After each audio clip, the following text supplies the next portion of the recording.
মোৰো ভাল নাই মোৰ ইমান ভাল নহয় পুৰা চৰ্দি লাগি আছে আৰু মাত ভাঙি আছে আৰু সেইকাৰণে অৱস্থাটো পুৰা বেয়া আৰু আজি দুদিনমানৰ আগত যোৰহাট গৈছিলোঁ কিবা এটা কাৰণত আৰু তাতে এডোখৰ ধুনীয়া মন পবিত্ৰ হোৱা জেগাত সোমাইছিলোঁ তাকে অলপ ভিডিঅ' কৰি ৰাখিছিলোঁ তাকে আপোনালোকক দেখাওঁ বুলি ভাবিছোঁ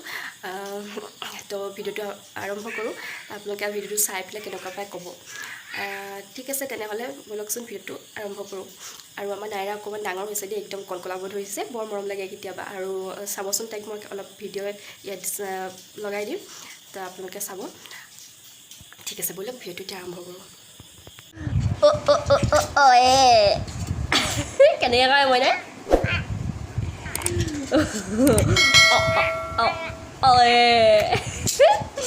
কেনেকৈ কয় মই নে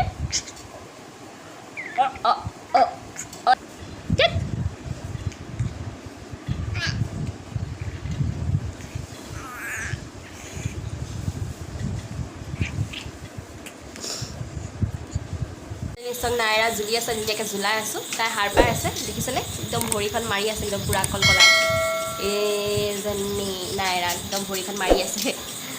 আজিকালি বেছি দিন নহয় পটককৈ সাৰ পাই যায় আৰু মই এইফালে চৰ্দি লাগিছে কাৰণে গৰম পানীয়ে দি ভৰিখন এনেকৈ ডুবুৱাই থৈ দিছোঁ চৰ্দিটো সোনকালে ভাল হ'ব কাৰণে আৰু যি কি নহওক তথাপিতো আপোনালোকৰ একদম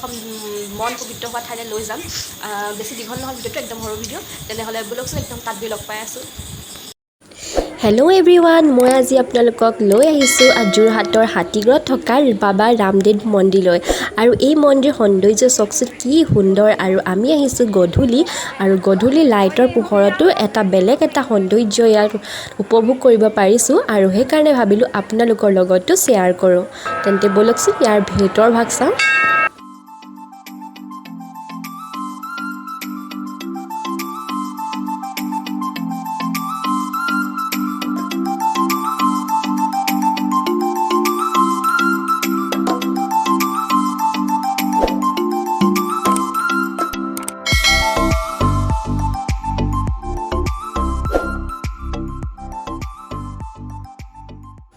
এয়াই হৈছে বাবা ৰামদেৱৰ প্ৰতিমূৰ্তি যিহেতু স্কুলবিলাকত গৰম বন্ধ চলি আছে আৰু সেইকাৰণে ইমান মানুহ দেখিছেনে বাৰু আৰু ইজনে সিজনক ফটো তোলাত ব্যস্ত আৰু সৰু ল'ৰা ছোৱালীবোৰ লৈ মাক দেউতাক আহিছে বাবাৰ আশীৰ্বাদ বিচাৰি আৰু ইমান ভাল লাগিছে ইয়াত হিন্দু মুছলিম বুলিবলৈ নাই ইয়াত সকলো ধৰণৰ মানুহেই যাব পাৰে এই মন্দিৰ ভাগত দিনৰ সৌন্দৰ্যটো বেলেগ আৰু ৰাতিৰ লাইটিঙৰ কাৰণে এটা বেলেগ এটা সৌন্দৰ্য আমি দেখিবলৈ পাইছোঁ বাপৰে দেখিছেনে কিমান মানুহ আৰু মন কৰিছেনে মন্দিৰ ভাগৰ দেৱালত ইমান ধুনীয়া এটা দৃশ্য খোদিত কৰা হৈছে এটা দৃশ্যই এটা কাহিনী বৰ্ণনা কৰিছে আৰু ওপৰ ভাগত চাওকচোন কি সুন্দৰ তেখেতৰ জীৱনৰ কাহিনীবোৰ ইয়াত অংকন কৰা হৈছে প্ৰত্যেকটো দৃশ্যই তেওঁৰ জীৱনত ঘটা এটা চৰিত্ৰ বৰ্ণনা কৰিছে মন্দিৰ ভাগৰ গোটেই দেৱালখনত ওপৰ ভাগতো আৰু তলৰ ভাগতো বৰ ধুনীয়াকৈ আছে তাৰে অকণমান দৃশ্য আপোনালোকক দেখাবলৈ অলপ চেষ্টা কৰিলোঁ জানিব পৰা মতে এই মন্দিৰ ভাগ বনাবলৈ 13 বছৰ সময় লাগিছিল 2009 চনত আৰম্ভ কৰিছিল আৰু 2022 চনত সমাজৰ কাৰণে মুকলি কৰি দিয়া হয়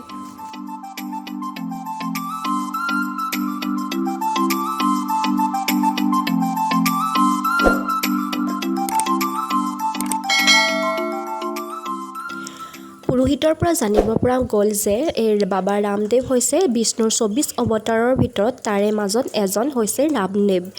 আৰু এই মন্দিৰ ভাগৰ অৰিজিনেল যি ভাগ মন্দিৰ আছে সেই ভাগ আছে ৰাজস্থানত আৰু এতিয়া আমি মন্দিৰৰ ভিতৰৰ পৰা বাহিৰলৈ ওলাই আহিলোঁ আৰু বাহিৰৰ পৰিৱেশটো চাওকচোন ইমান চাফ চিকুণ ইমান সুন্দৰ সেউজীয়া ঘাঁহেৰে ভৰ্তি হৈ আছে বহুত ধুনীয়া লাগিছে আৰু এইফালে চাওকচোন বিষ্ণুৰ নাভিৰ পৰা ব্ৰহ্মাৰ জন্মৰ এক সুন্দৰ সৌন্দৰ্য আমি মূৰ্তি আকাৰত দেখিবলৈ পাইছোঁ আৰু দূৰৰ পৰা মন্দিৰ ভাগ চাওকচোন কিমান সুন্দৰ লাগিছে আৰু আকাশত থকা জিলিকি থকা জোনবাইটোলৈ মন কৰিছেনে আৰু মন্দিৰ ভাগৰ লগত জোনবাইটো কাষতে থকা যেন লাগিছে আৰু ইমান সুন্দৰ লাগিছে চাওকচোন